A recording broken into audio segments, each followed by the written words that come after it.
Russian strikes on a crowded hardware store in the Ukrainian city of Kharkiv killed 11 people, wounded many more, and triggered a huge blaze. The attack prompted a fresh plea from Ukrainian President Volodymyr Zelensky for more air defense to be able to protect the country's second biggest city of Kharkiv. Zelensky says the attack was yet another demonstration of Russian madness.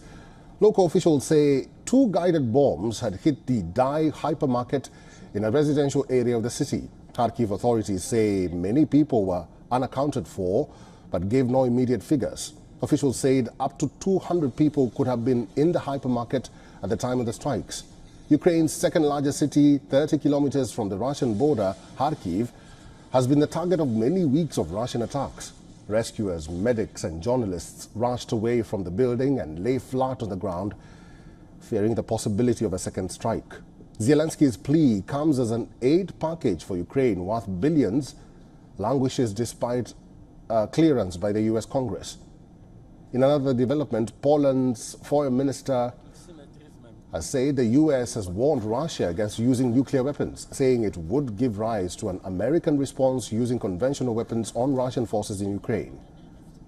Russian President Vladimir Putin has repeatedly made nuclear threats against Ukraine and the West since the beginning of the full-scale invasion in February 2022. G7 countries are trying to reach an agreement on a U.S. proposal to squeeze more money for Ukraine from frozen Russian assets. The final decision will rest on the G7 national leaders, including U.S. President Joe Biden, when they meet for annual summit in Fasano in southern Italy. Officials say while there has been progress on talks there's still legal and technical issues that have to be overcome.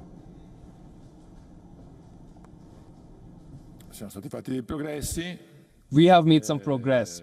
The part on the Russian assets, the governor will also speak about it. It hasn't been finalized yet because there are several noticeable technical and legal issues. But what will be confirmed in the final declaration is a strong common political position from all the G7 countries.